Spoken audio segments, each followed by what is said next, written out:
জাতীয় মসজিদের খতিব আক্ষেপ করে বলেছেন, জাতীয় মসজিদে কেউ জাতীয় ইস্যুতে গাইডলাইনের জন্য আসে না, এখানে আসে শুধু পানি পড়ার জন্য। জাতীয় মসজিদে জাতীয় কোনো ইস্যু নিয়ে কোরআন সুন্নাহর আলোকে, শরীয়তের আলোকে এই বিষয়ে আমাদেরকে গাইড দেন, এই কথা বলার জন্য এখানে কেউ আসে না।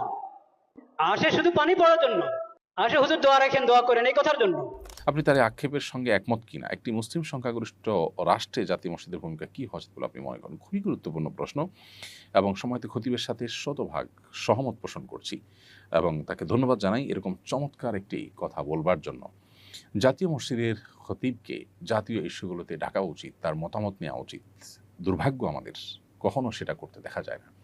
এদেশের যদু মধু এবং এমন অনেক মানুষকে জাতীয় বিষয়ে ডাকতে দেখা যায় যাদের সাথে এদেশের মানুষের কোনো সম্পর্ক নেই। জাতীয় মসজিদের খতিবের সাথে এদেশের লক্ষ লক্ষ কোটি মানুষের সম্পর্ক, সুনিবিড় সম্পর্ক, অগাধ শ্রদ্ধা, ভক্তি, ভালোবাসা। সেই মানুষটার বা সেই চেয়ারে থাকা মানুষটার মন্তব্য বা তাঁর মূল্যায়ন বা তার অভিমত কখনো জাতীয় ইস্যুগুলোতে জানতে চাওয়া হয় না। এটা জাতি হিসেবে আমাদের জন্য দুর্ভাগ্যজনক। কেন আমরা পিছিয়ে আছি? কেন আমাদের আজকে এই দুরবস্থা? ৫০ বছর পরও আমরা কেন একই গলিতে চক্কর খাচ্ছি? আমাদের সমাজে সাধারণ মানুষের সাথে সম্পর্ক নাই, বিদেশি এজেন্ডার ধারক এইরকম মানুষদেরকে দেখা যায় নীতি নির্ধারণী জায়গায় তাদের ভূমিকা রাখতে। তাদেরকে বারবার তাদের কাছে মাইক ধরা হয়, তাদের দিকে ক্যামেরা ধারণ করা হয়। ইমাম সাহেবদেরকে, ওলামা ইকরামদেরকে বরাবরের মতো ইগনোর করা হয়। জাতীয় মসজিদের ইমাম সাহেবকে শুধু পানি পড়ার জন্য ব্যবহার করা এবং দোয়ার জন্য ব্যবহার করা, তাকে জাতীয় ইস্যুতে এঙ্গেজ না করা, শুধু তিনি নন, অন্যান্য ওলামা ইকরামকেও দেশের মূল ধারার সাথে এঙ্গেজ না করা, তাদেরকে অন না করা এবং তাদেরকে আপন না করা, রাষ্ট্র তাদেরকে ব্যবহার না করার ফলে রাষ্ট্র পিছিয়ে আছে। ৪ লক্ষ মসজিদের ইমাম খতিবরা যদি রাষ্ট্রকে অন করেন, সেই সুযোগ তারা পান, রাষ্ট্র যদি তাদেরকে সেই সুযোগ দেয়, তাহলে রাষ্ট্রের চেহারা পরিবর্তন হতে খুব বেশি সময় লাগবে না। বিধায় জাতীয় মসজিদের এই খতিব সাহেবের এই আক্ষেপের সাথে আমি পরিপূর্ণই একমত এবং এই অবস্থার অবসান হওয়া উচিত। নতুন বাংলাদেশে সংস্কারে অন্তত এই বিষয়টি বিশেষভাবে গুরুত্ব দেওয়া উচিত বলে আমি মনে করি। বাংলাদেশে জাতিসংঘের পরবর্তী আবাসিক সমন্বয়ক হিসাবে নিয়োগ পাওয়া কূটনীতিক একজন সমকামী, বিষয়টি জাতিসংঘ সদর দপ্তর থেকে বাংলাদেশকে জানিয়ে এগ্রিমেন্ট চাওয়া হয়েছে। নতুন দূত তার সমকামী পার্টনারকে নিয়েই বাংলাদেশে আসতে চান বলে জানিয়েছেন কূটনৈতিক সূত্র। এক্ষেত্রে বাংলাদেশের কী করণীয় উচিত বলে আপনি মনে করেন? খুবই দুর্ভাগ্যজনক একটি ঘটনা এবং এই ঘটনায় অন্যদের মতো আমরাও সংক্ষুব্ধ হয়েছি একজন নাগরিক হিসাবে দেশের। আমি মনে করি যে জাতিসংঘ এক্ষেত্রে অপেশাদার আচরণ করেছে। যে দেশে ধর্মীয় মূল্যবোধকে, যে দেশের প্রায় সব মানুষ সর্বোচ্চ গুরুত্ব দিয়ে দেখে থাকে, সেই দেশে এ ধরনের একজন মানুষকে দায়িত্বশীল হিসাবে পাঠানো এবং তার সাথে তার সেই জঘন্য কর্ম, বিশেষ করে এই দেশের প্রচলিত আইনে যেটি অপরাধ, সেরকম একটি কর্মকাণ্ড করছেন একজন, সেটার আবার অনুমোদন চেয়ে আপনার চিঠি চাওয়া বা অনুমোদন প্রার্থনা করা, এটা অপেশাদার আচরণ বলে আমি মনে করি। এদেশের মানুষের মূল্যবোধের প্রতি, এদেশের প্রচলিত আইনের প্রতি শ্রদ্ধা রাখা তাদের কর্তব্য ছিল। কেন ওলামা ইকরাম এবং এক শ্রেণীর দেশের কৃতি সন্তানেরা জাতিসংঘের এই মানবাধিকার অফিস করার বিরোধিতা করেছেন, এখন সেটা আমরা হাড়ে হাড়ে টের পাচ্ছি এবং অনুভব করছি। অফিস করার আগেই যদি অবস্থা হয়, তাহলে তাদের এজেন্ডা কী হবে এবং তারা এদেশের মূল্যবোধকে কতটা হুমকির মধ্যে ফেলতে পারে, সেটা নিয়ে যথেষ্ট দুশ্চিন্তা করবার সুযোগ আছে। অতএব বাংলাদেশের উচিত, প্রচলিত আইনে যেহেতু সমকামিতা অপরাধ, অতএব সুস্পষ্টভাবে প্রকাশ্যে ঘোষণা দিয়ে এরকম কর্মকাণ্ডে লিপ্ত থাকা ব্যক্তি কোনোভাবেই এদেশে তথাকথিত মানবাধিকার এর প্রতিষ্ঠার কাজ করতে পারেন না। তাকে পরিষ্কারভাবে ডিনাই করা উচিত এবং এক্ষেত্রে এদেশের ধর্মীয় এবং সামাজিক মূল্যবোধের প্রতি শ্রদ্ধা দেখানোটা তাদের কর্তব্য ছিল। কীভাবে তারা সেটাকে বৃদ্ধাঙ্গুলি দেখিয়েছে বা কীভাবে সেটার বিরুদ্ধে তারা বাংলাদেশের কাছে প্রস্তাব পাঠিয়েছে, সেটা আসলে বোধের অগম্য। বিধায় এই বিষয়টা নিয়ে ওলামা ইকরাম এবং সর্বস্তরের মানুষের সোচ্চার হওয়া দরকার এবং সরকারের যথাযথ সিদ্ধান্ত গ্রহণ করা উচিত বলে আমরা মনে করি।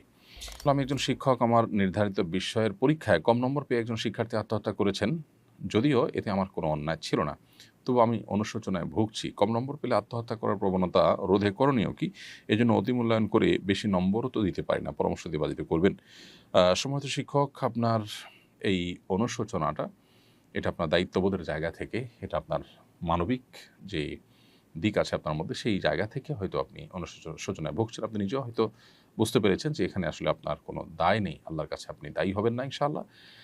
কোনো শিক্ষার্থী পরীক্ষা খারাপ করলে আপনি তার খাতায় সে যা পেয়েছে সেই অনুযায়ী আপনি মার্ক দিবেন, এটি আপনার কর্তব্য। সেটা না করলে বরং অতি মূল্যায়ন করে যদি বেশি নম্বর দেন সেক্ষেত্রে এটি হবে খেয়ানত, এটা হবে অন্য শিক্ষার্থীর প্রতি অবিচার এবং জুলুম। এজন্য অতি মূল্যায়ন করা যাবে না। আপনি আপনার দায়িত্ব সঠিকভাবে পালন করবেন। কোনো শিক্ষার্থী যদি বিপদগামিতার পথে পা বাড়ায় তার দায় তার নিজের একান্ত। পরীক্ষায় খারাপ ফলাফল করার কারণে আত্মহত্যার দিকে চলে যাওয়া, পরীক্ষা দিতে না পারার কারণে পাগল পড়া হয়ে যাওয়ার ভিডিও আমরা দেখতে পাই বিভিন্ন সময়। এমনকি বাবা মা অস্থির হয়ে কান্নাকাটি করে পাগল পড়া হয়ে যান। এই বিষয়গুলো পরিষ্কারভাবে আমাদেরকে ইঙ্গিত করে, আমাদেরকে বার্তা দেয়, জানান দেয় যে আমরা প্রচণ্ড রকমে ভোগবাদী, বস্তুবাদী হয়ে গেছি। একজন মুসলিম যিনি আখিরাতে বিশ্বাসী, যিনি আল্লাহতে বিশ্বাসী, যিনি কোরআন এবং সুন্নাহয় বিশ্বাসী, তার অবস্থান, তার ক্রিয়াকর্ম কোনো অবস্থাতে এরকম হতে পারে না। পৃথিবীর সব কিছু চলে গেলেও মানুষ হিসেবে কষ্ট তো আমরা পেতেই পারি, কিন্তু ভেঙে চুরে দুমড়ে মুষড়ে আত্মহত্যার পথে চলে যাওয়া, এটা আমাদের আখিরাতের প্রতি বিশ্বাসের সাথে সঙ্গতিপূর্ণ নয়। পরীক্ষা ফেল করা মানে আমার সব শেষ হয়ে যাওয়া নয়। আমার পৃথিবীর সবও যদি শেষ হয়ে যায়, আখিরাতটা যদি আমার ঠিক থাকে, তাহলে তো আমার খুশি হওয়া উচিত, শুকরিয়া আদায় করা উচিত যে আমার আখিরাতটা অন্তত ঠিক আছে। অতএব আমাদের মধ্যে ঈমানি চেতনা এটা দুর্বল হয়ে যাওয়ার কারণে, আখিরাতের প্রতি বিশ্বাসটা দুর্বল হওয়ার কারণে বৈষয়িক বিষয়টা আমাদের কাছে অনেক বড় হয়ে দেখা দেয়, এবং যার ফলশ্রুতিতে আমাদের এই অধঃপতন শুরু হয়েছে। গোটা পৃথিবীর বিভিন্ন প্রান্তে প্রান্তরে উন্নত দেশগুলোতে যে পরিমাণ আত্মহত্যার প্রবণতা এবং ঘটনাগুলো আমরা দেখি, সেগুলো কিন্তু একই ইঙ্গিত দেয় এবং একই কারণে হয়ে থাকে। অর্থাৎ বৈষয়িক বিষয়গুলো অনেক বড় হওয়ার কারণে মানুষ এ পথে যায়। একজন মানুষ যখন প্রকৃত অর্থে যখন তিনি আল্লাহর প্রতি বিশ্বাসী, আখিরাতের প্রতি বিশ্বাসী হবেন, তার দ্বারা কখনো এটি সম্ভব না। আল্লাহ বলেছেন, ওয়ালা ইয়াইআস মির রাউহিল্লাহি ইল্লাল কওমুল কাফিরুন। আল্লাহর রহমত থেকে অবিশ্বাসী সম্প্রদায় ছাড়া ঈমানদার নিরাশ হতে পারে না। নিরাশ হয়ে এই যে নৈরাশ্য থেকে আত্মহরণের পথে পা বাড়ানো, এটা কোনো ঈমানদারের সাথে যায় না। ঈমানদারের অভিভাবক আল্লাহ, তিনি সবকিছু দেখছেন। ঈমানদার বিশ্বাস করবেন যে সকল দুরবস্থা থেকেও আবার সবচেয়ে ভালো অবস্থায় মানুষ রূপান্তরিত হতে পারে, আল্লাহ সেটি করতে পারেন। সো আল্লাহ প্রতি সে বিশ্বাস, আস্থা থাকতে হবে। অনাস্থা, আস্থার দুর্বলতা, বিশ্বাসের ঘাটতি, এটাই মানুষকে এদিকে নিয়ে যায়। অতএব এই ব্যাপারে আমাদের নতুন করে ভাবতে হবে।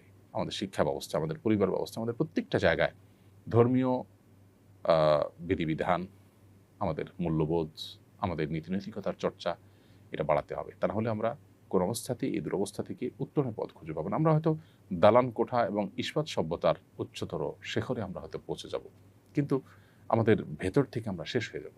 মানসিক শান্তি আমাদের সমাজে থাকবে না।